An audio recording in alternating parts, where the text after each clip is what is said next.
Hi, my name is Billy Laster. I'm the Deputy Secretary for Juvenile Justice. Many of you already know me, but for those that do not, it's good to meet you.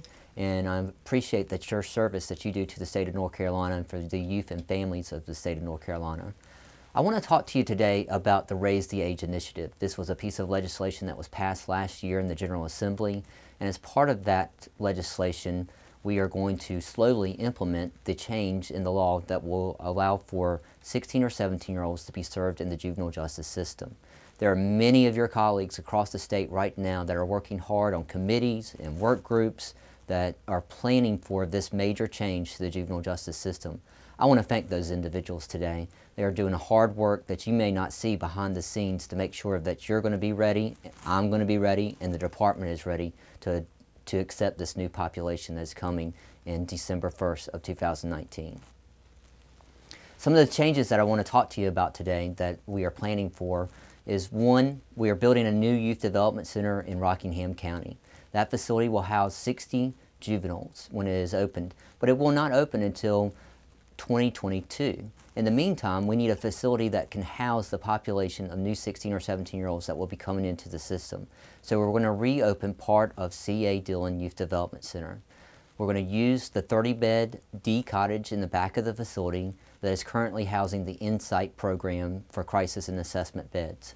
We're going to move that facility to the front part of C.A. Dillon so that those kids can still be housed at that facility also. This will be just a temporary assignment for the C.A. Dillon Youth Development Center as a youth development center. Once the transition is made to the Rockingham Youth Development Center in a couple of years, we will transform that facility back into a detention center that will house transferees into the adult system. As you may realize, we're going to receive quite a few kids that will be transferring to the adult system because the law says that if you're an A through G felony, that you will be automatically transferred to the adult system if you're 16 or 17 years old. We're working with local leaders across the state of North Carolina to establish detention beds for this transferee population. My goal is not to house any juvenile that is a transferee with the current juvenile population. So we're trying to establish facilities that we can do that in. We're looking at facilities in Madison County, Gaston County, Mecklenburg County, Alamance County, Buncombe County, Guilford County, and Hyde County to house this population. And we are working in Stokes County to establish a holdover facility. These facilities would be opened in the next year as we are preparing for the Raise the Age initiative. In this legislative session, in addition to money that we got to build the new Rockingham Youth Development Center, we also received money to hire 65 additional court services positions. These positions will be spread across the state of North Carolina. They're specifically court counselor supervisors, and office assistants. These positions won't be able to be hired until May due to the legislation, but we will start posting those positions in the early spring. We will allow court counselors that work in districts that are currently employed now to transfer in to new positions if you want to do so.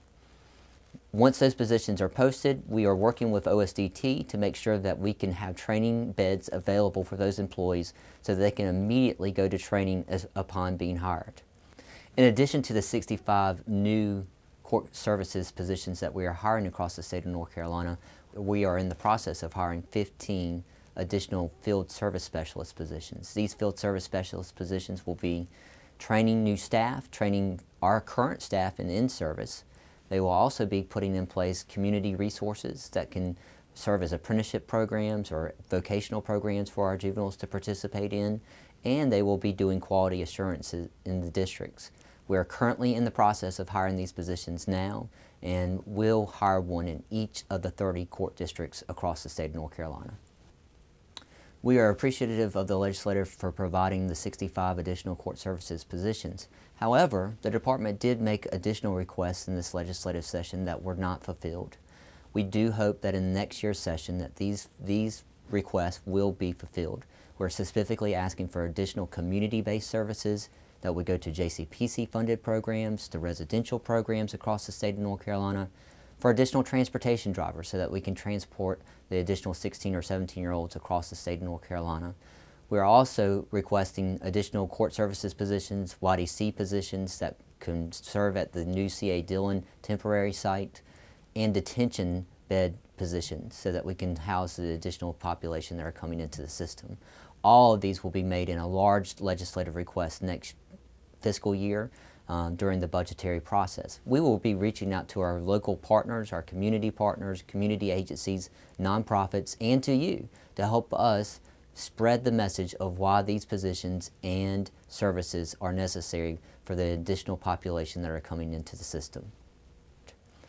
This is just the first in a series of videos that we'll be doing on Raise the Age and the Raise the Age initiative. We hope that you will pay attention to these videos as they come out so that you will learn about all the steps that are going on behind the scenes to implement Raise the Age correctly. We also look for your input, and we're doing a survey that will be released in the next month that will allow for you to tell us what additional equipment that you think that you need to make sure that you'll be safe working with this older population. We hope that you'll participate in that because your voice is very important to us, and we want to make sure that you feel safe and that you have the tools that are necessary to work with this older population. Thank you for taking the time out of your day today to watch this video where we have updated you on some upcoming implementation to Raise the Age. Things can change, so we want to make sure that you stay tuned for future videos that will be coming out from either me or my management team. And we would love to get your input as we move through this process. So we'll be doing pre-RX surveys, including the safety survey that will be coming out soon. Thank you so much for what you're doing to help implement this process, especially those people behind the scenes that are participating on the committees and the task force that are making the decisions that we need to make on changes to policies and procedures to make sure we can effectively bring the 16 or 17-year-old population into our system. And thank you to everybody that is participating in our youth development centers, court services, and community programs for making the state of North Carolina safer and better for our young people and families.